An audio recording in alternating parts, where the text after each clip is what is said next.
What happen to you सिर्फ एक किताब नहीं, बल्कि हमारे अतीत का आईना और एक दयालु संवेदनशील भविष्य की ओर पुल है। क्या आपने कभी सोचा है कि आप कुछ हालातों में वैसा क्यों प्रतिक्रिया देते हैं? कभी अचानक गुस्सा, डर या उदासी क्यों हावी हो जाती है जब आप ऐसा नहीं चाहते? बात ये नहीं कि आप में क्या गलत है, बात है आपके साथ क्या हुआ। इस अद्भुत किताब में ऑथर हमें हमारे मन और दिमाग की गहराइयों में ले जाते हैं। वे बताते हैं कि हमारा बचपन, हमारा प्यार, दर्द और डर कैसे हमारी पूरी ज़िंदगी को आकार देता है।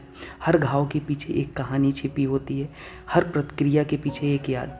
वास्तविक कहानियों और वैज्ञानिक तथ्यों के जरिए यह किताब सिखाती है कि असली उपचार समझ से शुरू होता है, न कि आलोचना से। ये हमें सिखाती है कि जब हम दूसरों और खुद को समझने लगते हैं तो दर्द भी हमारी ताकत बन सकता है। तो आइए स्टार्ट करते हैं इस किताब के बारे में स्टडी का। आज हम बात करने वाले हैं एक ऐसे सवाल की जो हमारे रिश्तों को और खुद को देखने के तरीके को हमेशा के लिए बदल सकता है।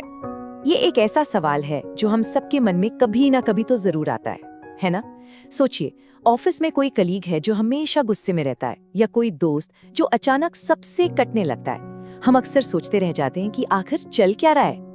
और ईमानदारी से कहें तो सबसे पहले दिमाग में क्या आता है? हम एक राय बना लेते हैं। हम सोच लेते हैं कि जरूर इन्हीं में कोई गड़बड़ है, कि अरे ये तो है ही ऐसे। पर क्या हुआ अगर मैं कहूँ कि बस एक सवाल, सिर्फ एक सवाल का फेर हमारे पूरे नजरिए को पलट सकता है। एक ऐसा सवाल जो हमें जजमेंट से हटाकर असल जवाब के करीब ले जाता है। तो चलिए इसी में थोड़ा और गहराई से उतरते हैं। देखिए, ये सारी बात दो बिल्कुल अलग अलग सवालों के बीच का जो फर्क है ना, उसे समझने से शुरू होती है। एक सवाल जो दीवारें खड़ी करता है और दूसरा जो एक पुल बनाता है। अब जरा इस पर नजर डालिए। ये बहुत ही सीधी लेकिन गहरी बात है। एक तरफ है आप में क्या खराबी है, ये सवाल सीधा उंगली उठाता है और बातचीत को वहीं खत्म कर देता है। लेकिन दूसरी तरफ है आपके साथ क्या हुआ, ये सवाल हाथ बढ़ाता है। ये सामने वाले की कहानी जानने की कोशिश करता है। इसे ऐसे समझिए, एक बच्चा स्कूल में होमवर्क नहीं कर रहा, उससे पूछो तुम में क्या खराबी है तो वो डर जाएगा। लेकिन अगर उससे पूछें तुम्हारे साथ क्या हुआ, तो शायद पता चले कि घर पर कोई बीमार है और वो बेचारा ध्यान ही नहीं लगा पा रहा। और पता है, ये जो इतना बड़ा बदलाव है ना, ये कोई थ्योरी नहीं है, ये एक असल बातचीत से निकला है। एक ऐसी बातचीत जिसने दुनिया भर के लाखों लोगों पर गहरा असर डाला। तो चलिए आपको सीधे उस पल में ले चलते हैं जब ये आहा मोमेंट आया था। एक ऐसी समझ जिसने चीजों को देखने का नजरिया ही बदल दिया। इस कहानी में दो लोग हैं, एक ओपरा विनफ्रे, जिनकी अपनी जिंदगी की कहानी ही करोड़ों लोगों के लिए प्रेरणा है, और दूसरे डॉक्टर ब्रूस पेरी, जो दिमाग और बचपन में लगे सदमों पर दुनिया के सबसे बड़े एक्सपर्ट्स में से एक हैं।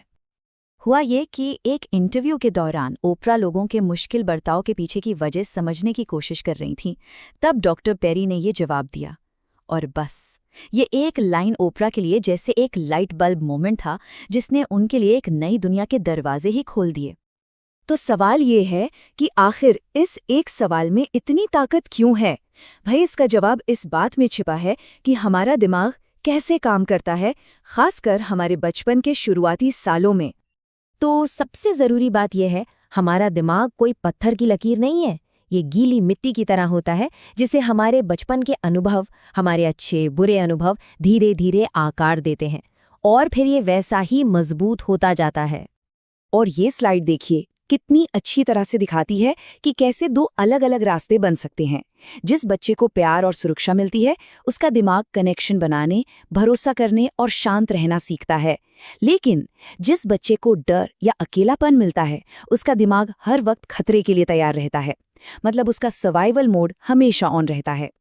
और यहीं पर ट्रॉमा यानी सदमे को देखने का हमारा पूरा नजरिया बदल जाता है। ये किसी के टूटे या खराब होने की कहानी नहीं है, बल्कि मुश्किल हालात में जिंदा रहने की, सर्वाइव करने की कहानी है।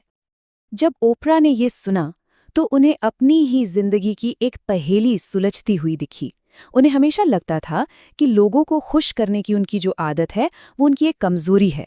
पर तब उन्हें एहसास हुआ कि ये कमजोरी नहीं, बल्कि मुश्किल बचपन में खुद को बचाने का एक तरीका था जो उनके दिमाग ने सीख लिया था।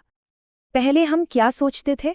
यही कि ट्रॉमा का मतलब है कि इंसान के अंदर कुछ टूट गया है जिसे जोड़ने की जरूरत है। लेकिन अब हम समझते हैं कि ये टूटना नहीं, बल्कि दिमाग का एक कमाल का अडैप्टेशन है। दिमाग ने वही किया जिसके लिए वो बना है, मुश्किल से मुश्किल हालात में भी इंसान को जिंदा रखना। तो अगर दिमाग मुश्किल हालात से बचने के लिए खुद को ढालना सीख सकता है, तो क्या वो ठीक होना यानी हील होना भी सीख सकता है? जवाब है बिल्कुल हाँ। चलिए देखते हैं कि ये कैसे मुमकिन है। डॉक्टर पेरी और ओपरा के मुताबिक हीलिंग के लिए कोई रॉकेट साइंस नहीं चाहिए।